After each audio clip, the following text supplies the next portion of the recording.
What is a BSU rap? Welcome to the very first episode of BSU Talks. I'm one of your hosts, RJ Tobias, and joining me today is... I'm Khadija Kurum, your VP Internal.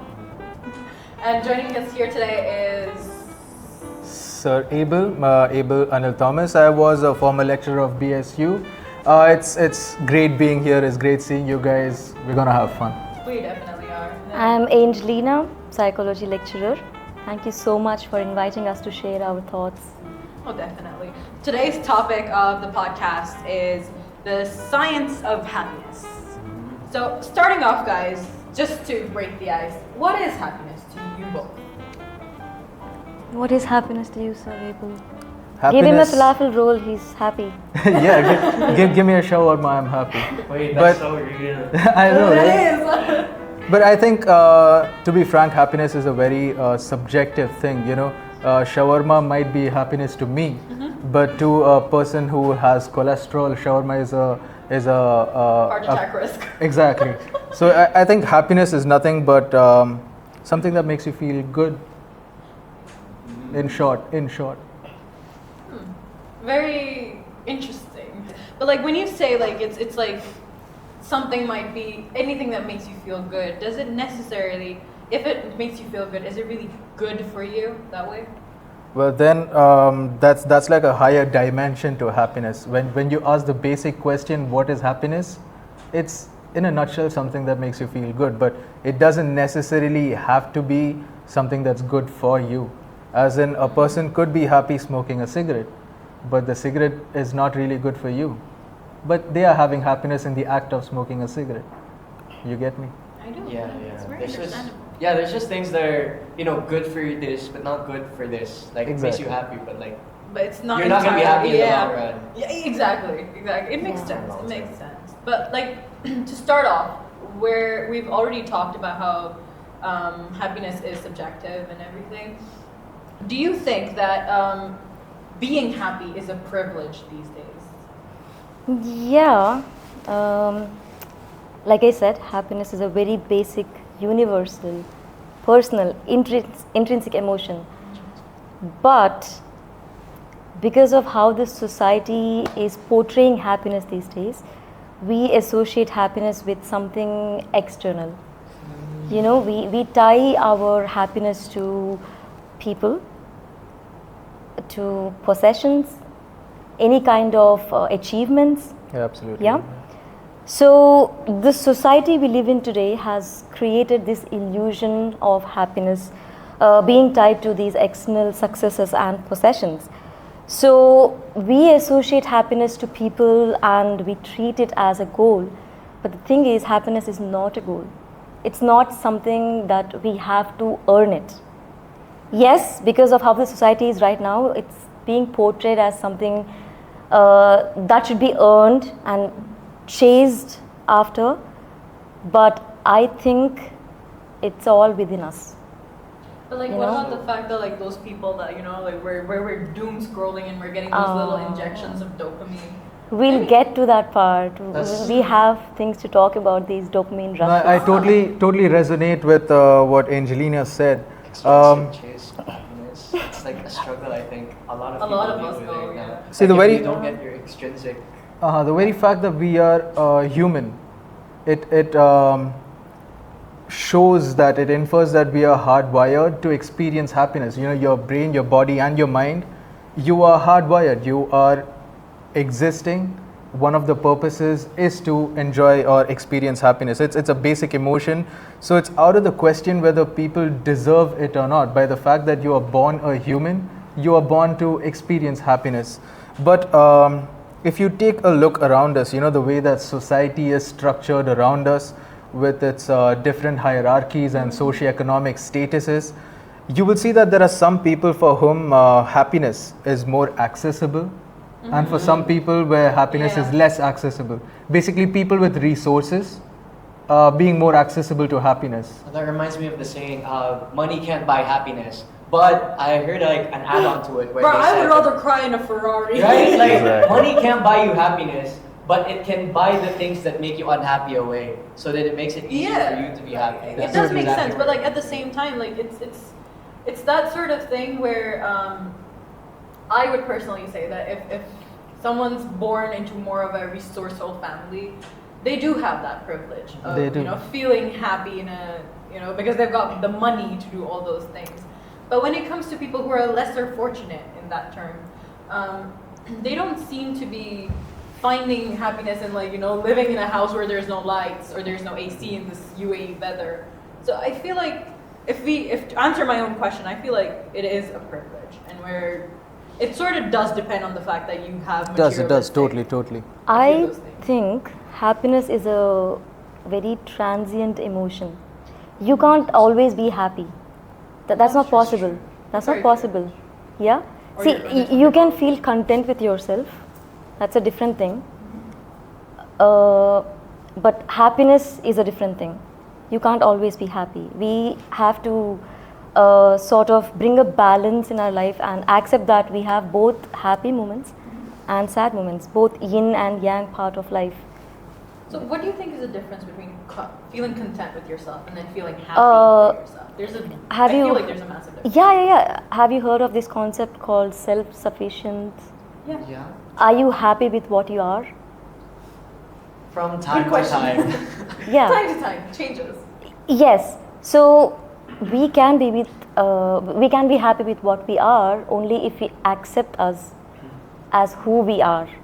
Accept the fact that we are made up of both good and bad parts. That's what Carl Jung says too. It's not always about trying to deal with our dark side, but it's about accepting that there is a dark side to us. Meaning, we just have to accept both our flaws as well as our strengths. That's how we become self-sufficient, and it doesn't come like that. We have to work for it. It's a journey of self-growth, Yeah, exactly. That's actually so beautiful to hear, because I've talked to a lot of strangers, friends, and they're always telling me that they feel like they're always lacking something, that no matter what they chase externally, they feel like intrinsically there's always something that they're lacking. And that's the thing that they can't accept from themselves. That's what keeps them from being happy.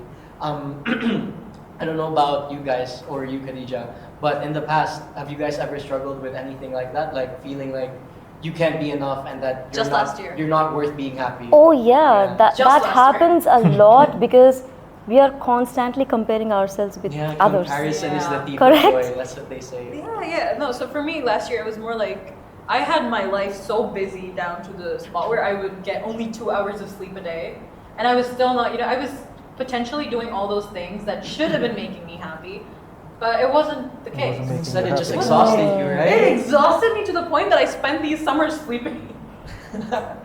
So it did happen to me like that, but I soon realized that that's not what I want. That I don't want to die knowing that I chased all of those things, but they never made me happy. Why do you think it didn't make you happy?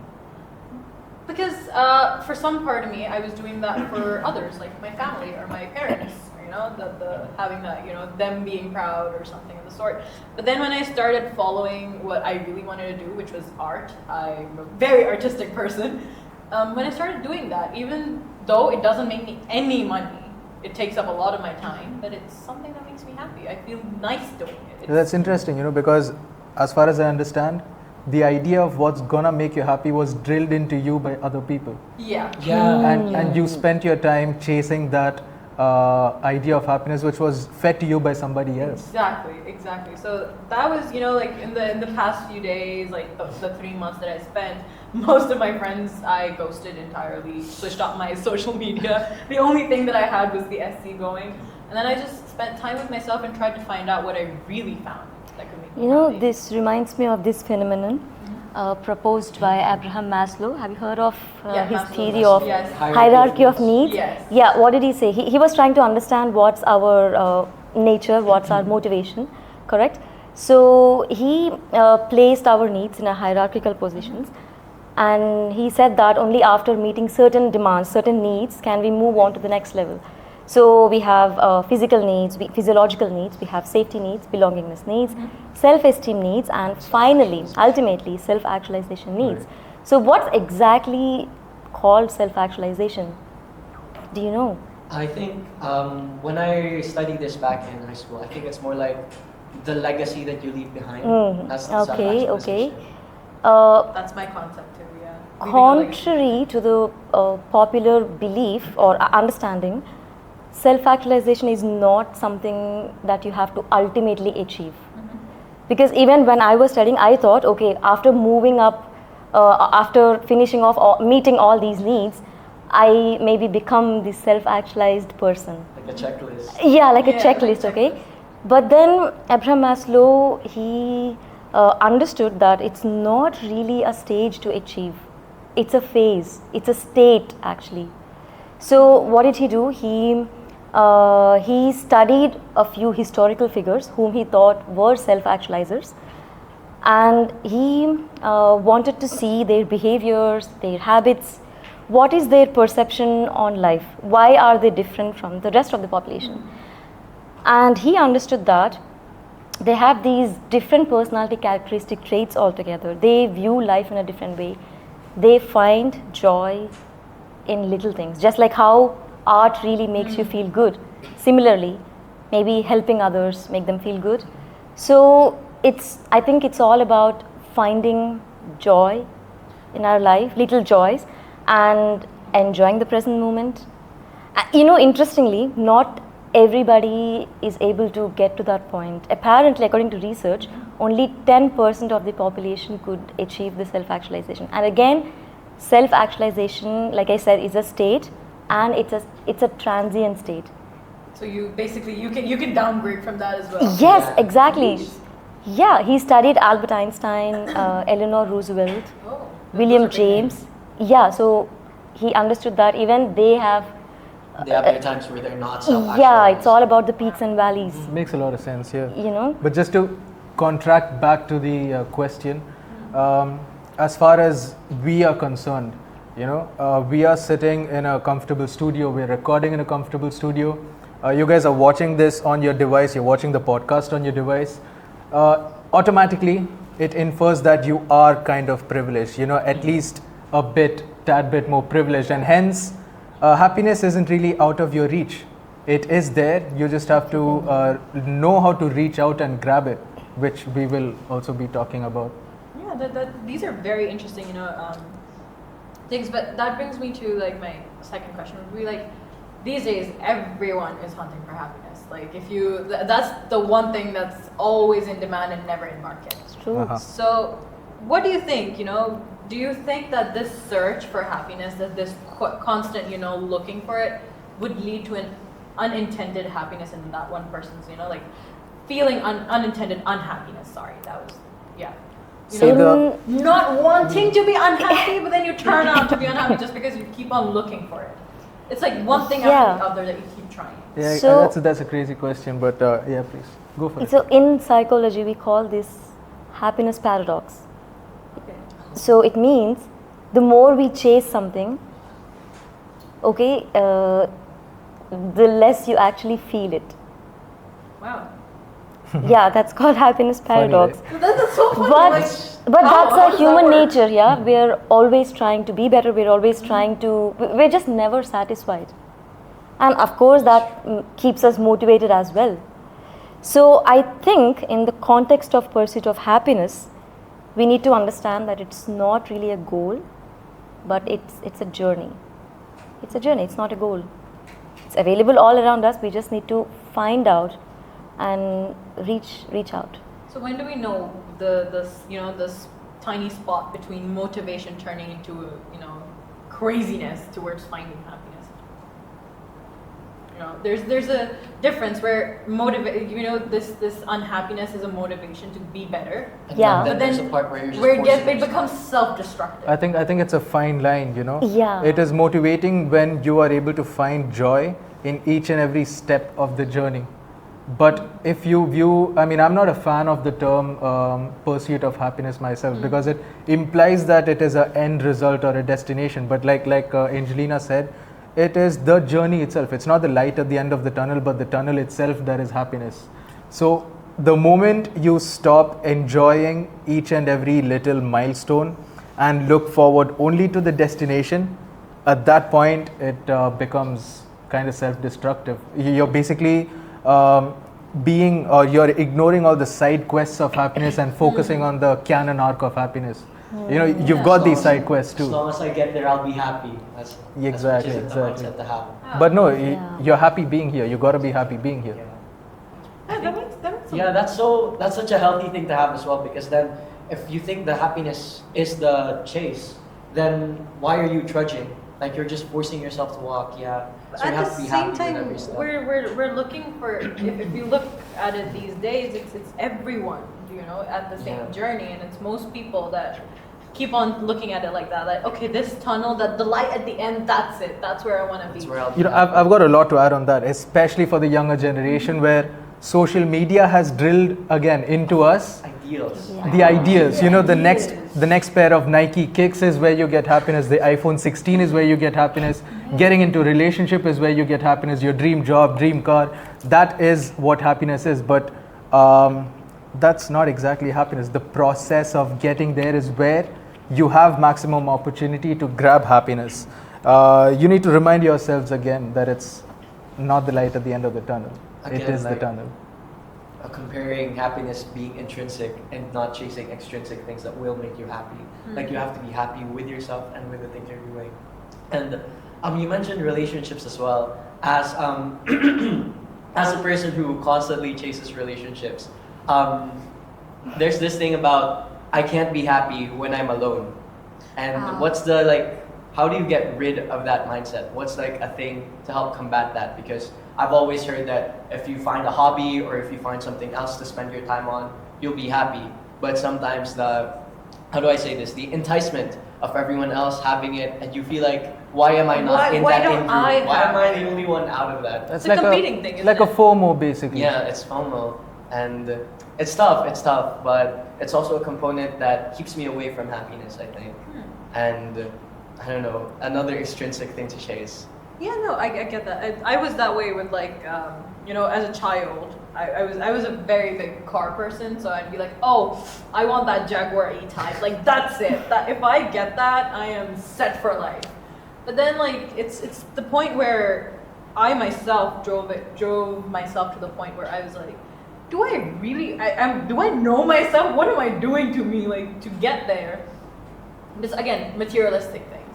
So, like RJ said, like, as people who chase these things, when it comes to, like, for him it's relationships, for me it might be something like a car, because again, it's not exactly that, or maybe it used to be that way.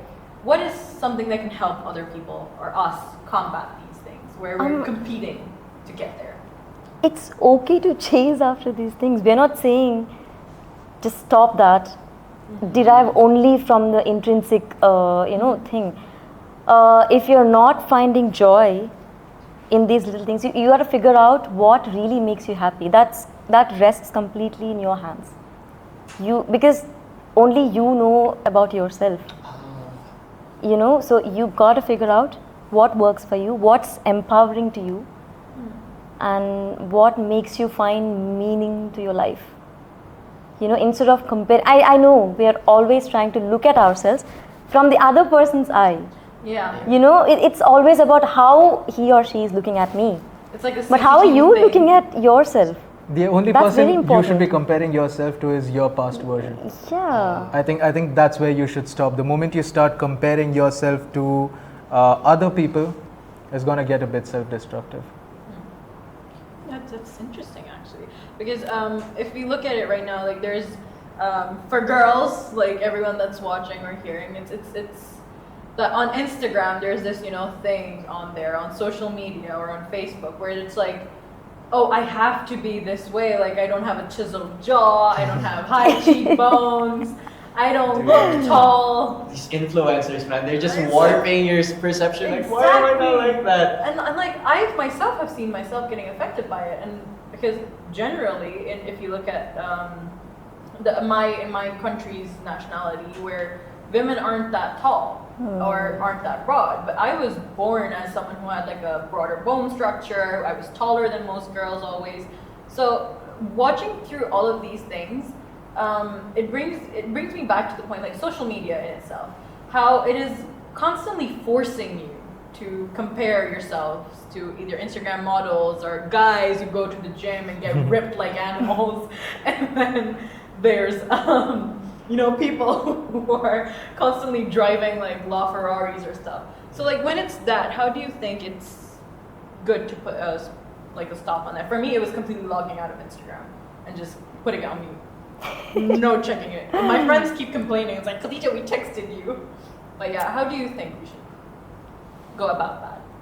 These Instagram reels are really getting out of hand by day. It is, and I don't think logging out of Instagram completely is gonna be like a solution, because you're gonna be looking for that constant stimulus somewhere else. You're just gonna compensate Instagram with maybe YouTube Shorts. I've had people reading. That's a healthy compensation actually. That's a I crazy went back healthy to one. reading. Yeah, that's crazy good. But go on. It's good that you're at least aware that you're comparing yourself with the others. Even though it's happening at a very unconscious level, it's a good thing that we are aware that these Instagram reels or this social media is actually influencing our thoughts and ultimately shifting our perspective. Yeah, so that's the first step.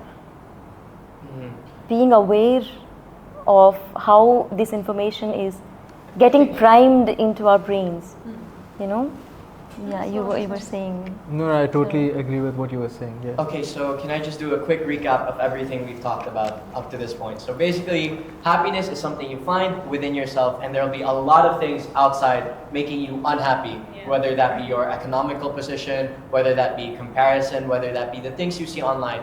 But despite all of that, happiness is never the goal. Happiness is something you have to feel within every step of the journey, right? Happiness is something you feel within yourself, something you find within yourself, and something you define for yourself. Happiness is something that only you can know for yourself, right? It's easier said than done. True. Easier said That's than true. done. Like man started swinging on two ends. Yeah. But it's easier said than done, which is why I wanted to move on to the next segment about what we can choose to do for ourselves and what we can how we can shape reality to be something that gives us happiness. Because again, only we know what happiness is, so why don't we direct what we know to the outside world, right? So for the first question, there's this popular saying that says, our thoughts shape our reality. How accurate and how realistic can we actually live by that saying?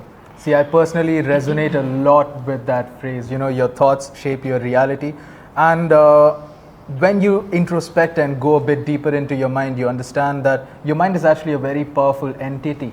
Okay, it's an actually really powerful entity, and your thoughts do actually shape your reality. That's, how the law of attraction, the manifestation laws, basically how these things work are based on your thoughts and the energies and frequencies that your thoughts give out into the external world. There's actually a study in 2001 by Gimar and Siegel, okay, that was aiming at showing how powerful your mind is in changing your very perception of reality. So what they did was they basically took a bunch of participants, okay, and they divided these participants into two halves, right? And one of the halves, they had to induce negative emotions. They could do that in a clinical setting, in a lab setting. They induced negative emotions, and the other half was induced positive emotions, right? And both these groups were shown an image of, let's say, a beach, okay? And they had to do something called a free association test, where basically you need to keep saying the first thing that comes to your mind, okay? And the very interesting finding that these guys found out, okay, this was just barely 20 years ago, 23 years ago, they found out that the people who were induced a negative emotion would come up with words such as danger, shark, drowning, lonely, depressing, deep, all sorts of negative connotations, whereas the people who were induced positive emotions, the very first thoughts they had after seeing the picture of the beach was family, picnic, swimming, sunny, fun. You get what I'm trying to hint at. Yeah. The very mood that you were induced in can shape or alter your perception of reality. That's how strong your thoughts are. That's how strong your But mind is. doesn't it give more birth to the fact that some people, where even if you are genuinely struggling with your mental health, They're like, oh no, it's just in your head. So it's like a slippery slope. It's like, yeah, that's what I'm trying to, talk about. Don't you think that that whole thing where your thoughts alter your reality can also, cause us to go down that slope as well, where people are like, oh no, it's just in your head. You can fix it if you just think about good things. Yeah, there's definitely two sides to this pole, Yeah. Generally speaking, okay, we'll get to that psychological perspective, but our mind is the most sensitive, complicated thing in the universe. Do you agree? Yeah, it's constant. There's information all around us. Yeah, it's constantly adapting, adjusting according to the environment we're in. There's always this mind and body interaction happening.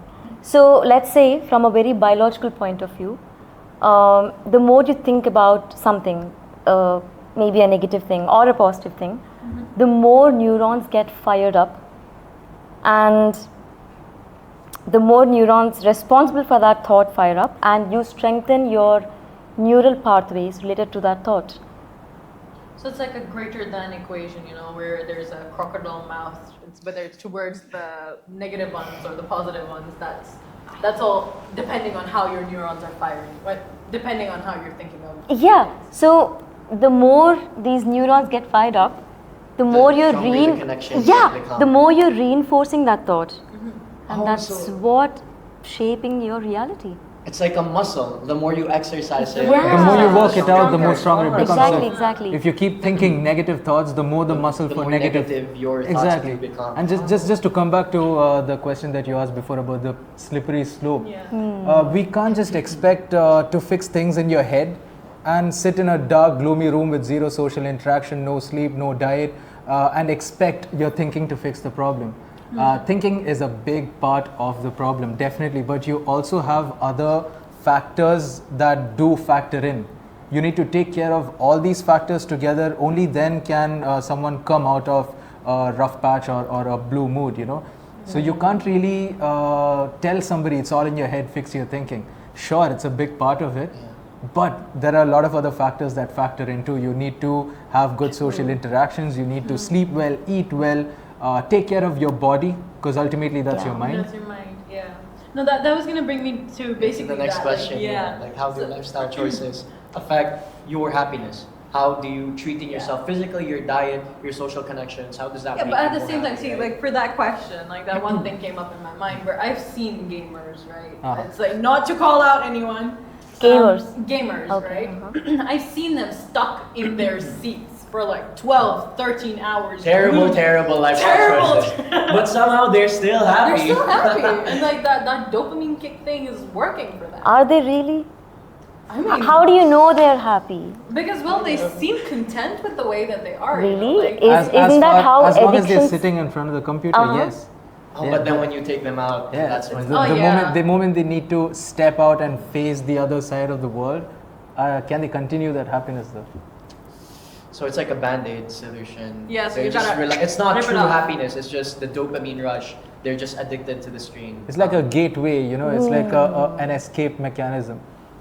Basically, you're not happy with where you are, so you would definitely, I've tried gaming as well, I love gaming, and I have experienced the happiness and the sense of escapement when you enter into the world of a game. You're totally there. Cut off. You're cut off. Yeah. You don't need to think about tomorrow's assignment. You don't need to think about work on Monday. You don't need to think about your parents, siblings.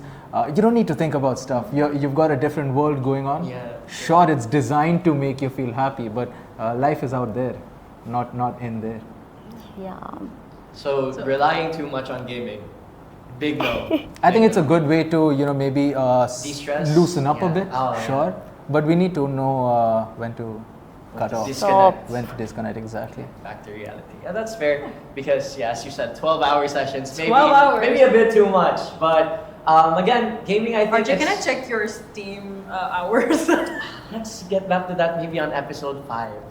Sure. But for now, I'll keep that hidden. But again, gaming is such an integral part of society right now. So many people game casually, like religiously even. But again, also it's, how do I say this? It's like a social bond, right? A lot of games right now, they encourage you to play with your friends. Like okay, beyond voice call, communicate, and it's also something I think when done in a way that involves other people, connecting with other people, it's something that can be healthy, right? I mean, there's so many friendships that's formed on a Discord Online, room, yeah. you know. There are Discord friendships and live streaming Twitch friendships that have come up. They've never really met in person, but they've actually become really I feel They've called been out. helped. You do, right? Don't you?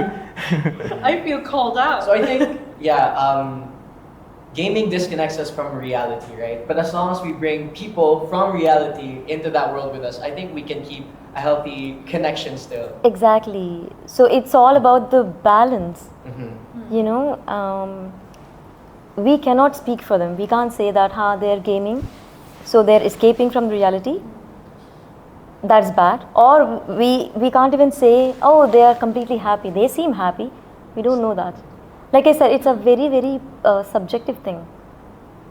Maybe that's their way of coping with whatever they're dealing So with. basically, it's just one of the most intimate emotions one can feel. Maybe. So back to the question, which was how do we bring it to the point where mental and physical health both getting affected by the lifestyle choices that we're making, and then ultimately how our physical health ends up affecting our mental ones.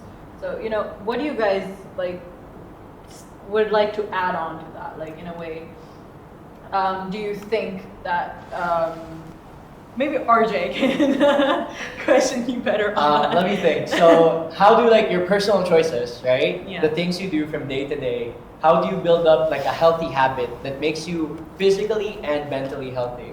A healthy Yeah. lifestyle, basically, right? So there's a lot of literature out there, a lot of research that basically lists out certain habits that people who are more likely to be happy actually end up doing, you know, certain lifestyle choices. One of them would be to foster really good relationships, express your heart out, and actually genuinely care about what the other person is talking to you. It's not about the quantity of the friends you have, but rather having a very small amount or a small amount of good quality friends. It could be just one or two friends, but as long as there is genuine conversations and expression going on, people tend to be more happy. Research has shown that people with close relationships, I'm not talking just romantically, even platonically, they are more happier in general.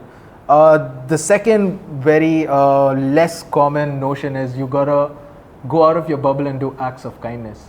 Yeah. You got to do acts of kindness that don't necessarily, it doesn't necessarily give you anything in return. You don't need to be part of an organization or club to do these kinds of kindness. It could range Just from, pet a cat. could just pet a cat, sure. You could just smile at a stranger, sure. Or give a meal to the person who looks like they could need one, you know. It's gonna send dopamine through your system. Biologically speaking, it's gonna make you happy. Then there are, coming back to the essence of the question, there's physical well-being. You got to keep moving, keep exercising, and eat well. Diet is a very integral part of diet is a very integral part of how your mentality is going to play out. There has been a lot of recent researches and discoveries, especially about the gut-brain axis. Have you guys heard of that? No, that's new to me. Yeah. So we've got the microbiome in our gut, right? The healthy bacteria. There has been researches, or it's actually a very new thing, that this gut bacteria, the microbiome, has a direct connection to your brain. There is a direct connection with the gastrointestinal tract and your central nervous system, which means the amount of healthy gut bacteria that you have actually correlates to your mood, your emotions, your sleep, your temperament in general. You could be snappy just because you had a really bad dinner last night. You could be really happy because you had a cup of Greek yogurt in the morning. It Yeah, has. I feel called out. Is that why they say I feel it in my gut? But I think it's because it actually happens, Trust you know. your gut because Trust your gut. Trust your gut. Why do they say That seems gut? really Why do they nice. refer to It's such gut? an old expression. I guess they use something we didn't, huh? Yeah, I know, right? Yeah. But then there's this one thing, right? Because not just that, you can also, when you're feeling those emotions, you're feeling it throughout your body. So like, other people can feel like, for me, when I'm anxious, I can feel it in my throat, where my throat closes up. Yeah. And then other people feel it in their stomach, where they feel nauseated or something Yeah. of the sort. So there's a connection. There is. So that's quite interesting that you brought up that research. Do we know more from it? Yeah, it's basically, there's a medical review. It's one of the only one of its kind. It's called the Cochrane Review. You can look it up, COCHRANE. It's a meta-analysis of around 39 studies around the world. So that talks up more about this gut-brain axis that I was talking about, and it has proven this, really talking about age-old proverbs. Sound body, sound mind. You know, I've heard my parents and my grandparents say it in their own way, sound body, sound mind, and it's actually being proven true with every scientific breakthrough that we are coming up with.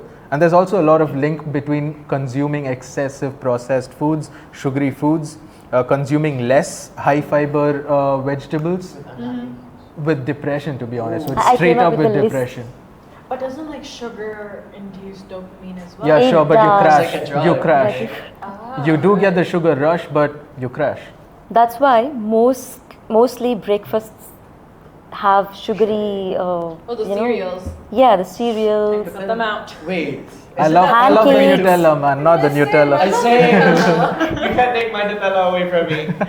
But You are it's my so chocolate. counterintuitive, right? If you get the sugar rush from breakfast, but then after the day you're experiencing a sugar crash. Yeah, that- you know, just if I used to drink coffee on an empty stomach, and yes, it used to wake me up because you know how the journey is like. It used to wake me up, and I would feel active, but by I think 12, I would feel less energetic. But I stopped eating breakfast altogether. I'm not saying you should. I am not saying you should skip breakfast, but I stopped having anything in the morning, and my body is now. It got used to that. I'm no more having that sugary cravings. I'm trying. Yeah. I want to come back to the, I'm sorry, come back to the habits that he asked about, you know, certain lifestyle changes that you can do. The next two are really interesting to me personally. There's something called a flow state. Okay, a flow state is basically when you do something so much that you enjoy doing. You know, be it making a TikTok, be it singing a song in the shower, be it gaming, be it doing a particular sport. At times, you find yourself in a zone. Okay, sometimes people have it while playing an instrument. Sometimes I get it when I teach in my class. If some of my students can remember, I actually end up being in a zone where I'm not even consciously aware of the people sitting around me. Sure, I do make eye contact for the sake of it, but I am in a zone geeking out about topics that I am personally passionate about, you know. So you need to find your flow. You need to enter this flow state or find a particular habit or activity that lets you go into the flow state.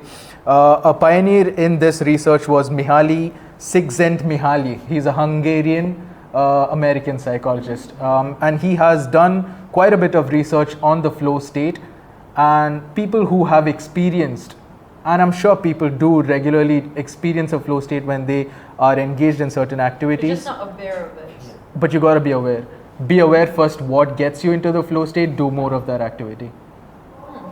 And It's like an increase in the level of performance, increase in like satisfaction with the activity. It's just and de-stressing, you know, it also helps you de-stress, but basically you feel a sense of joy when you do it. The next thing would be having some sort of a spiritual engagement, anchor and meaning in life. This is something looked less upon by the generations today. You got to have some sort of a spiritual anchor in life. A lot of studies have demonstrated a close link between spiritual religious practices and happiness. You know, people who have a spiritual or religious anchor, they are more likely to be happy. I'm not saying it's the cause of happiness. But they're There is a like- correlation. There is a correlation. And just like the psychologist Martin Seligman, who's the father of positive psychology, by the way, he's emphasized that through having a meaningful life, we discover a deeper kind of happiness, not just a superficial happiness, but happiness that can transcend your physical being. It's quite a.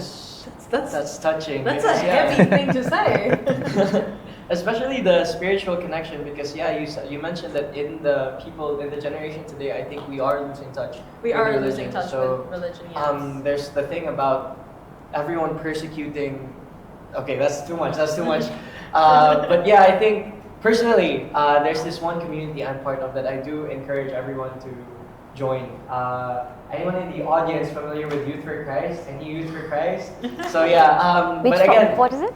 Youth for Christ. Oh. So it's just, it's mostly based on worship, talks, and I think it's enlightening as well. It brings me joy, and I hope that for everyone out there, if you guys have religion or anything that you chase spiritually, I think you guys should go for it because the professionals here said it themselves. It doesn't just bring you spiritual satisfaction, it will give you personal satisfaction and happiness as well. Yeah. It definitely works that way. And plus the fact that just spirituality in itself is not just, you know, for your own self. When you're engaged in these things, you're also, when you're, basically for me, what I understand is that if you're in a spiritually high vibrations sort of a thing, you'll start attracting those sort of people around you. You'll start attracting those things around you. And then your circle of friends just becomes It just better becomes for you, right? better for you. And it's like you're getting an upgrade through life. And you You're leveling actually emanate positivity out into the world, Yeah. you know.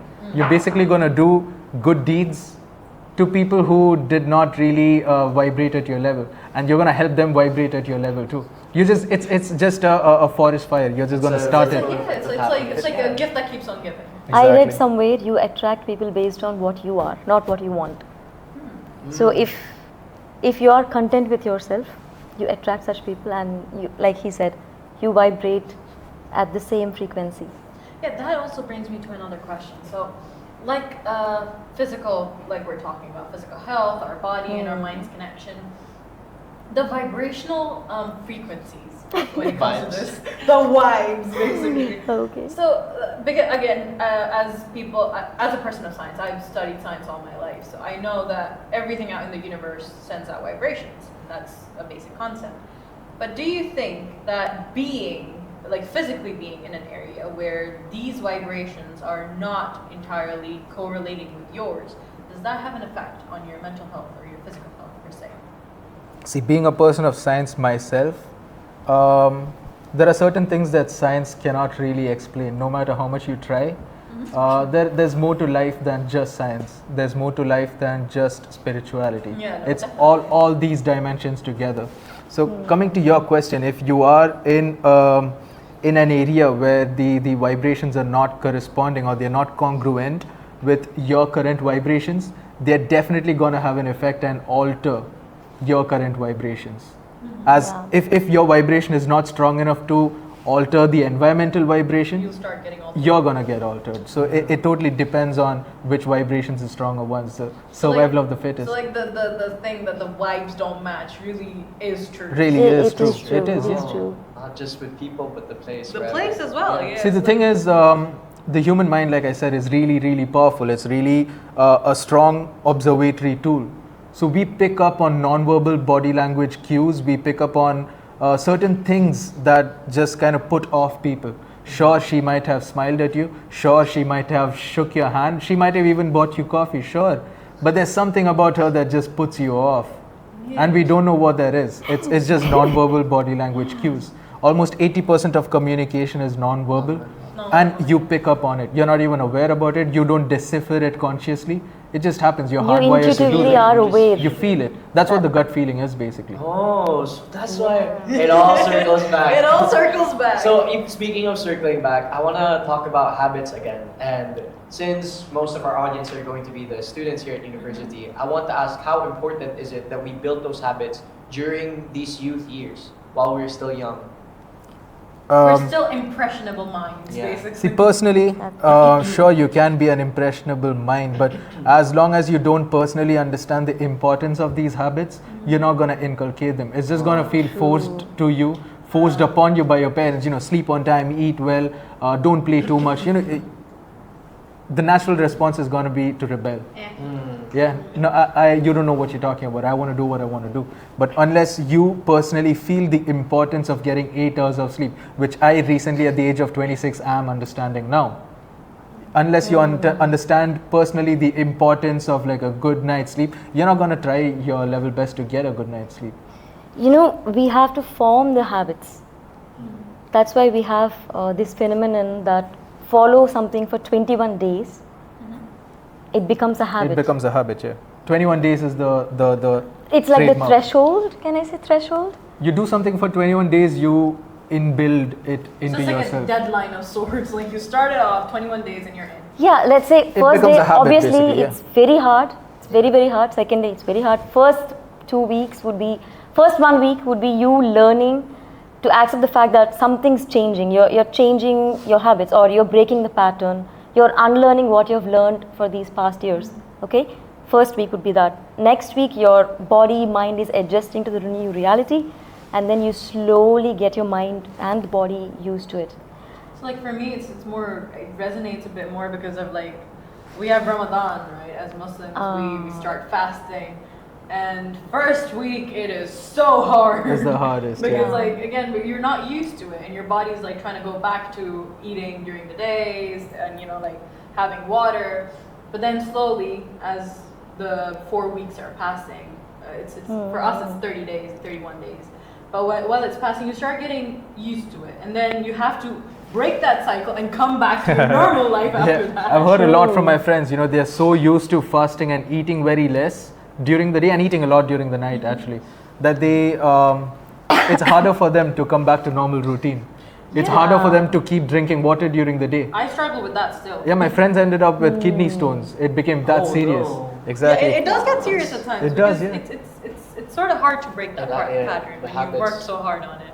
21 days is the golden number. So once you've reached 21 days, It's become part of You the have to habit, yeah. maintain it, you know, you have to maintain it. It's not like you can skip out on days in 21 between. days are all- one day, not the other. No, all 21 days you got to do whatever it is. If you want to wake up at 6 in the morning, just do it for 21 days. On the 22nd day, you're going to have a habit. And change your food habits. It may sound really contrived, Can't stress on that. Yeah. but cutting down on these sugary foods, processed foods, it really has an impact on us. I know it's hard. I'm trying that too. You know, I cut off coffee. let's so- include more protein, more fiber, antioxidants, good gut bacteria. What so else? probiotics, prebiotics. Oh yeah, probiotics and Circling back prebiotics. to that again. Yeah, what else? So let's try to have a balanced meal every day. Let's try to cover portions of meeting these nutrients. Where's my phone? how accurate Hello, can is I get that? some steak, please? Steak. You know, if you have anemia, steak is a really good thing. I think to that's have. like just for speaking for our community, the Indian Pakistani one is like a national thing where most women in our country. Oh, yeah, we're anemic. I don't know a single woman from there who's like not anemic. I'm or- pretty sure culturally it's the food habits. Yeah. Exactly. It's the love for Yeah, rice, you know, yeah. ultimately. It's the love for rice. It's the love- Rice is the problem? Rice is the Oh, problem. Too much. I'm not doing it. It's about the quantity. Too much rice is a Cut your problem. Yeah. I'm not listening to this. No, but yeah, And I want to talk about the sleep as well. I think it all comes down to the quality over the quantity of sleep. You know how we pass through these stages of stage 1, a REM sleep. Yes. REM sleep and all that. So it's very important that we pass through these stages. That's what talks about the quality of the sleep. Basically, So- talking about sleep, sleep happens in 4 stages, stages. right? Out of which just one stage is the REM sleep. The third stage is the REM sleep. These 4 stages together, they combine into one cycle. A good night's sleep is basically 2 to 3 of such cycles. So you need to go through these cycles at least 3 times to have a good night's sleep. So you cannot have 2 hours of sleep at night, 2 in the afternoon and 2 in the evening and be like, I slept 6 hours, I'm good. That's it for me. I'm out, guys. You It's can't do possible. that. It's You very need- possible. Go on. It's very possible that even if you get 12 hours of sleep, if that is not of a, if that is that Not doesn't have sound any quality. quality, then you still feel tired. Have you ever faced that issue? After you wake up, you still feel tired, If even you though sleep you too slept much, for a yeah. long time. Yeah. Yeah. Yeah, basically. I slept like 16 hours this last weekend. One day? One day. Continuously in bed. But then I woke up and I was tired again, so I fell asleep. Yeah, that's what happens. Sleep is also a predictor of your cognitive functions. You know, because when you sleep, what do you call neural activity gets strengthened. That's why they say you study and then you sleep afterwards, because then you remember better. Seriously, so in my So childhood I I used pulled to think. all-nighters for no reason. Oh yeah. Thanks for bringing that up, by the way. All-nighters don't work. So if you do want something to go into your memory, basically get accommodated into your existing library of memory, you need the activity of sleep. Whatever you imbibe when you're awake, it's not going to go into you unless you sleep. Unless you sleep, it's not going to be part of your memory, basically. So all-nighters might help you with a test that's going to happen in 1 hour or in half an hour, but it's not going to help you with a test that's going to happen in like 5-6 hours. It needs to go into your memory. For that, you need sleep. There's been a lot of research, by the way. It's not me who's talking. This is one of the effective ways of studying as well. Seriously. Like you study and take a nap. I'm serious. Yeah, it works. I'm gonna try that for these assessments. You gotta try it. Try that out. And that's it. So for today, we've learned a lot of new insights, new knowledge about one of the most stigmatized topics of today, which is mental health and how to achieve happiness. So I just want to thank our wonderful guests again for everything that they've imparted onto us. And I want to recap basically the most important things that we've learned today. First off is that happiness isn't about achieving it, but more so the little steps of joy that you get along the way, right? Yeah. And next is building habits that allow you to be happy and getting used to those habits. Remember guys, the 21-day rule. Force yourself through those grueling 21 days and you'll be ingrained into that. Sometimes maybe you'll even get into the flow state and achieve joy without even thinking about it. And step 3 is regulating, the things that you do to become happy. Don't put all of your eggs into one basket. I think we've heard of that. Let's try to regulate ourselves, try to experience other things that might bring us joy, and try not to rely on things that will give us dopamine hits, but it's the easy way out. So let's regulate and choose to do things the hard way, because usually good things don't come easy, right? And lastly, is when you're going through it, when you're down in the dumps, be sure to find the right channels to communicate your frustrations. Vent out, let yourself feel your feelings, let yourself be sad, and reach out to your friends. And if your friends aren't, you're still feeling the things that you're feeling, and sometimes it's too much to handle, reach out to a professional. Never self-diagnose. Never. Please don't self-diagnose. Don't be the kind of person to say, oh, I'm so depressed, when really you're just, kind of sad for that day. So be sure to go to your professionals and go to your friends for help. And I think that was the gist of it, right? Yeah, but right before we go, I'm just gonna ask Sir Abel and Miss Angelina both to give us a little something to leave the crowd with. Do not forget, perception is reality. At that point, engage in empowering beliefs. If your belief systems are not empowering, if you know what I mean, then you have to identify what's not working for you, and you have to unlearn the patterns you've learned and inculcate new habits. Read this book called Breaking the Habit of Being Yourself by Dr. Joe Dispenza. Yes, he is a neurologist, he's amazing. He has written many books about how we can reprogram our mind from a very biological point of view. I read one called Becoming Supernatural. Oh yes, I love that book. That's a good one. Too. And there's another book called You Are Placebo as well. Yeah. And I also like Eckhart Tolle's books. Yeah? Those are cool ones. Okay. Yeah. So for the bookworms out there, there's a few good recommendations. Take note of those, okay guys? You can DM us on our student council page. Correct. Exactly. Good plug. Okay, anything from Sir Abel? Well, I would just like to remind us all that, again, happiness is within our reach. We just need to remember to pause, take a moment, and understand that you need to put effort into reaching out and grabbing happiness. It's always there within your reach. And again, guys, don't Google your symptoms. Do not self-diagnose yourselves, and don't try to diagnose your friends. Sure, you can rant, you can vent out, you can be a source for the other person to rant or vent out, to be a listener, but please don't do self-diagnosing or Googling of your own symptoms. Unless you're a licensed certified professional. Of course, that's their job. So it's time to wrap it all up. Once again, I've been RJ Tobias, and with me, Khadija Khurram, and with us have been Angelina. and Abel Thoughts. Thank you so much for inviting us and been a letting us pleasure to be share here. our thoughts. Thank you so much, all of you guys. It's been a pleasure to be here with you. I love It's been our sitting here pleasure and too. having this Yeah, but conversation. It's been our pleasure having you guys. Thank you so All much. right, BSU. See you in the next one. Bye-bye.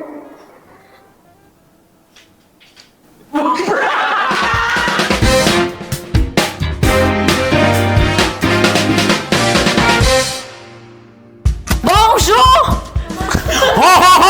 Bro, screaming into the mic. On va du Excuse me, Zara. Sorry. Hey. What? Okay, so this is the after hours. Can you guys please close the door in it? You want one mic? Hey, you have mic there already It's okay. Wait. Okay, hold on. Hold on. I have no mic. Why are you telling that I have mic? Bonjour. C'est la vie. Ana اسمي شايمة. My name is Lloyd. Okay, today's segment is only after hours. Yes, Lord. So, How was it? How is it for technically? Everyone, come here. go behind the lens. Go behind the lens. Right now, I'm taking notes. Come here. Come here. They're shy. No one. Okay, so for the experience, honestly, How was the experience?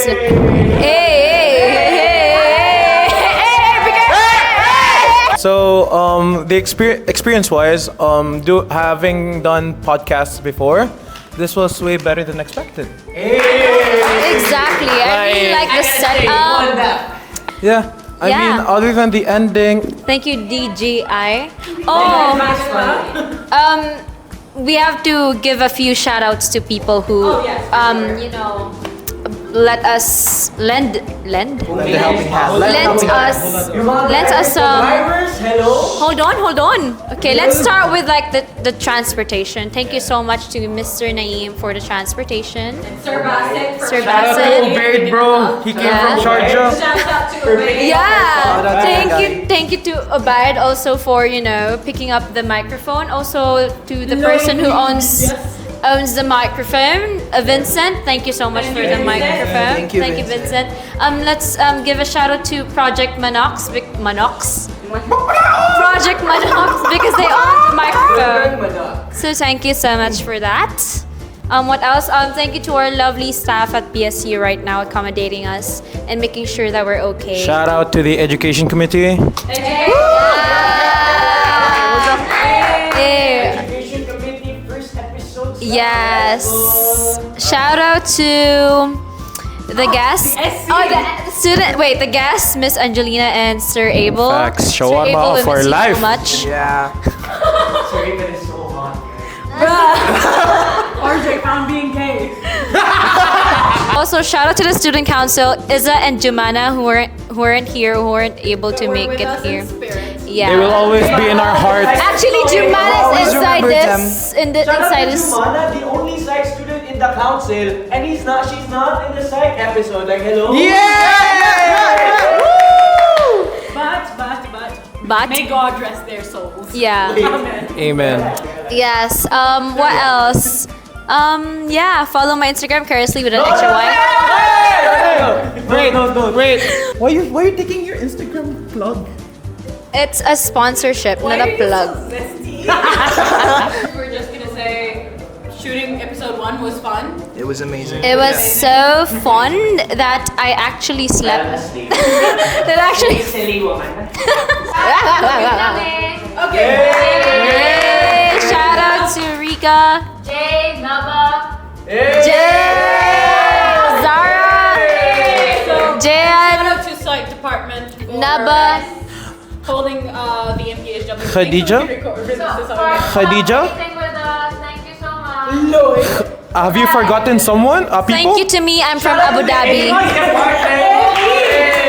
Coming up here before time and not having equipment set up.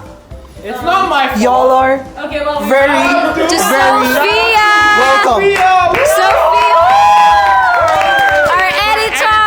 Our podcast. Who joined the BSU? Okay, wrapping it up. Okay, remember What are we- our wrapping up, just click it once, it turns both off, right? Yeah, okay, so wrapping it up. Okay, that's it. Wait, hold on.